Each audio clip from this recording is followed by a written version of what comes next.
ಮನುಷ್ಯರನ್ನ ನಡುಬೀದಿಯಲ್ಲಿ ಕೊಂದು ಹಾಕುವ ಜನ ಗೋವುಗಳನ್ನ ರಕ್ಷಣೆ ಮಾಡ್ತಾರೆ ಅನ್ನೋದೇ ಒಂದು ವ್ಯಂಗ್ಯ ಅಲ್ವಾ. ಈಗ ಮುಸ್ಲಿಂ ಅಂತ ಅಂದ್ಕೊಂಡು ಕೊಂದ್ವಿ ಅಂತ ಹೇಳಿದವರು ಮುಂದಿನ ದಿನಗಳಲ್ಲಿ ತಮ್ಗೆ ಯಾರನ್ನ ಕೊಲ್ಬೇಕು ಅಂತ ಅನ್ಸತ್ತೋ ಅವರನ್ನ ಕೊಂದು ಬಳಿಕ ಅದನ್ನ ಪ್ರಮಾದ ಅಂತ ಘೋಷಣೆ ಮಾಡೋದಿಲ್ವಾ?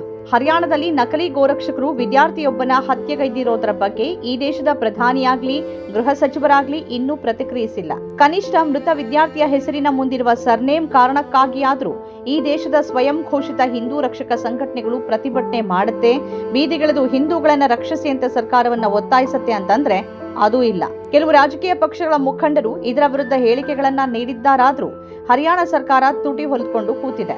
ಯಾಕಂದ್ರೆ ಈ ನಕಲಿ ಗೋರಕ್ಷಕರ ಪಾಲಿಗೆ ಹರಿಯಾಣ ಅನ್ನೋದು ಹುಲುಸಾದ ಗೋಮಾಳ.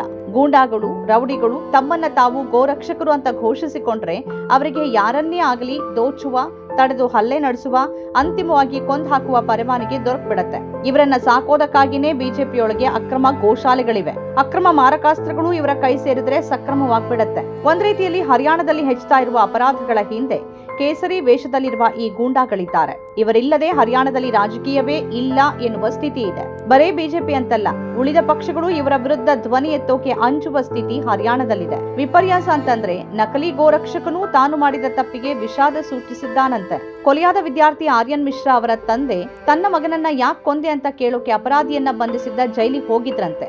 ಆಗ ಅವರ ಪಾದ ಮುಟ್ಟಿ ಕ್ಷಮೆಯಾಚಿಸಿದ ಗೋರಕ್ಷಕ ವೇಷದಲ್ಲಿದ್ದ ನರಭಕ್ಷಕ, ನಾನು ಮುಸ್ಲಿಂ ಅಂತ ಭಾವಿಸಿ ಗುಂಡು ಹಾರಿಸ್ದೆ, ಕಾರ್ನಲ್ಲಿರೋದು ಹಿಂದೂ ಅಂತ ಗೊತ್ತಿರ್ಲಿಲ್ಲ, ಬ್ರಾಹ್ಮಣನೊಬ್ಬನನ್ನ ಕೊಂದಿದ್ದಕ್ಕೆ ನನಗೆ ವಿಷಾದವಿದೆ ಅಂತ ಪಶ್ಚಾತ್ತಾಪ ಪಟ್ಟನಂತೆ. ಜಿಲ್ಲಾ ಪೊಲೀಸರು ಕೂಡ ಹೇಳಿಕೆ ನೀಡೋ ಸಂದರ್ಭದಲ್ಲಿ ಆರೋಪಿಗೆ ಕಾರ್ನಲ್ಲಿರೋದು ಹಿಂದೂ ಅಂತ ಗೊತ್ತಿರ್ಲಿಲ್ಲ ಅಂತ ಹೇಳಿಕೆ ಕೊಟ್ಟಿದ್ದಾರೆ. ಇಲ್ಲಿ ಕೊಂದಿದ್ ತಪ್ಪಲ್ಲ.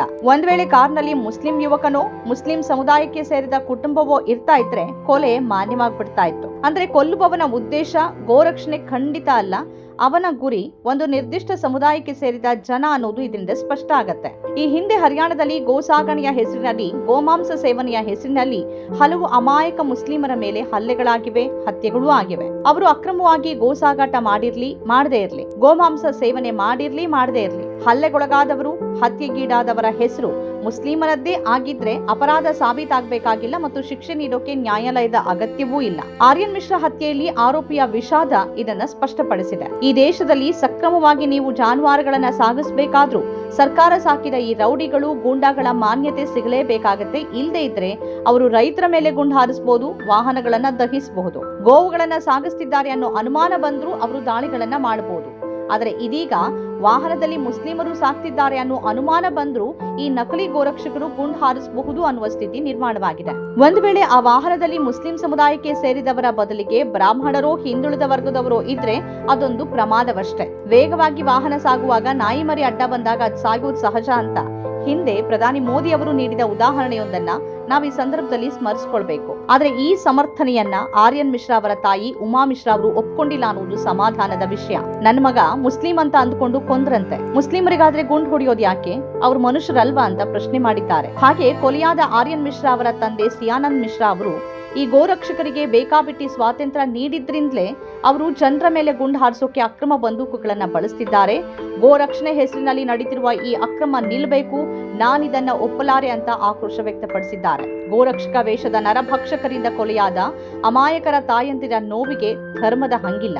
ನಕಲಿ ಗೋರಕ್ಷಕರನ್ನ ತಡೆಯೋಕೆ ಸಾಧ್ಯವೇ ಇಲ್ಲ ಅಂತಂದ್ರೆ ಹರಿಯಾಣ ಸೇರಿದಂತೆ ದೇಶದ ಎಲ್ಲ ರಾಜ್ಯ ಸರ್ಕಾರಗಳಿಗೂ ಒಂದು ಅವಕಾಶ ಇದೆ. ಅದೇನಂದ್ರೆ ಎಲ್ಲ ನಕಲಿ ಗೋರಕ್ಷಕರನ್ನ ಅಧಿಕೃತವಾಗಿ ಪೊಲೀಸ್ ಇಲಾಖೆಯ ಭಾಗವಾಗಿ ಘೋಷಣೆ ಮಾಡೋದು ಮತ್ತು ಅವರೆಲ್ಲರಿಗೂ ಸರ್ಕಾರದಿಂದ ಪರವಾನಗಿ ಸಹಿತವಾದ ಪಿಸ್ತೂಲ್ಗಳನ್ನೇ ನೀಡೋದು. ಕನಿಷ್ಠ ಕೊಲೆಯಾಗೋರಿಗೆ ತಾನು ಯಾರಿಂದ ಕೊಲೆಯಾಗ್ತಿದ್ದೀನಿ ಅನ್ನೋದರ ಬಗ್ಗೆ ಇರುವ ಗೊಂದಲವಾದ್ರೂ ನಿವಾರಣೆ ಆಗಬಹುದು. ಅಥವಾ ಪೊಲೀಸ್ ಇಲಾಖೆಯನ್ನ ಬರ್ಖಾಸ್ತು ಮಾಡಿ ಆ ಜಾಗದಲ್ಲಿ ಈ ನಕಲಿ ಗೋರಕ್ಷಕರನ್ನೇ ಕಾನೂನು ಪಾಲಕರನ್ನಾಗಿ ನೇಮಕ ಮಾಡೋದು. ಕನಿಷ್ಠ ಅಮಾಯಕರು ನ್ಯಾಯಕ್ಕಾಗಿ ಪೊಲೀಸರನ್ನ ನಂಬಿ ಮೋಸ ಹೋಗೋದಾದ್ರೂ ಇದರಿಂದ ತಪ್ಪತ್ತೆ. ಇದೇ ಸಂದರ್ಭದಲ್ಲಿ ಹೈನೋದ್ಯಮ ನಡೆಸೋದನ್ನೇ ಅಕ್ರಮ ಅಂತ ಘೋಷಣೆ ಮಾಡೋದು. ಈ ಮೂಲಕ ಕನಿಷ್ಠ ರೈತರ ಜೀವವನ್ನು ರಕ್ಷಣೆ ಮಾಡಿದಂತಾಗತ್ತೆ. ಅಥವಾ ಗೋರಕ್ಷಕರ ಕೈಗೆ ದನ ಸಾಕುವ ಹೊಣೆಗಾರಿಕೆಯನ್ನ ನೀಡೋದು. ಹರಿಯಾಣದಂತ ರಾಜ್ಯದಲ್ಲಿ ನಿರುದ್ಯೋಗ ತುಂಬಿ ತುಳುಕ್ತಾ ಇದೆ. ಇತ್ತೀಚೆಗೆ ಕಸ ಗುಡಿಸೋ ಹುದ್ದೆಗೆ 46,000 ಮಂದಿ ಸ್ನಾತಕೋತ್ತರ ಮತ್ತು ಪದವೀಧರ ಅಭ್ಯರ್ಥಿಗಳು ಈ ರಾಜ್ಯದಲ್ಲಿ ಅರ್ಜಿ ಹಾಕಿದ್ದಾರಂತೆ. ಪದವಿ, ಸ್ನಾತಕೋತ್ತರ ಪದವಿಯನ್ನ ಮಾಡಿ ಕಸ ಗುಡಿಸೋ ಕೆಲಸ ಮಾಡೋದಕ್ಕಿಂತ ಯಾವುದೇ ಶಿಕ್ಷಣ ಪಡೆದೇ ಗೋರಕ್ಷಣೆ ಹೆಸರಿನಲ್ಲಿ ಲೂಟಿ, ದರೋಡೆ, ಹತ್ಯೆ ಮಾಡ್ತಾ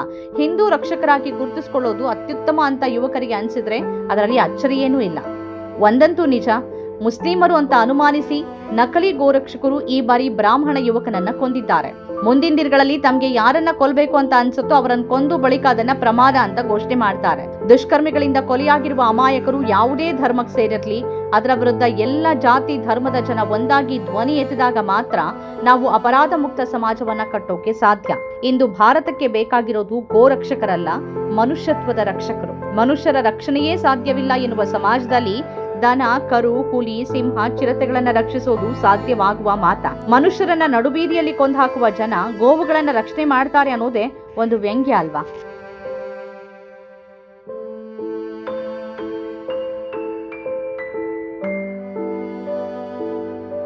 ನಮ್ಮ ಕಾರ್ಯಕ್ರಮಗಳನ್ನ ನೀವು ನೋಡ್ತಾ ಇದ್ರೆ ನಮ್ಮ ಚಾನೆಲ್ ಅನ್ನ ಸಬ್ಸ್ಕ್ರೈಬ್ ಮಾಡಿ, ಪಕ್ಕದ ಬೆಲ್ ಐಕಾನ್ ಒತ್ತಿ ನಮ್ಮನ್ನ ಬೆಂಬಲಿಸಿ. ಹಾಗೆ ನಮ್ಮ ಕಾರ್ಯಕ್ರಮಗಳನ್ನ ಲೈಕ್ ಮಾಡಿ, ಕಮೆಂಟ್ ಮಾಡಿ, ಅದನ್ನ ಬೇರೆಯವರಿಗೂ ವಾಟ್ಸ್ಆಪ್ ಮೂಲಕ ಶೇರ್ ಮಾಡಿ.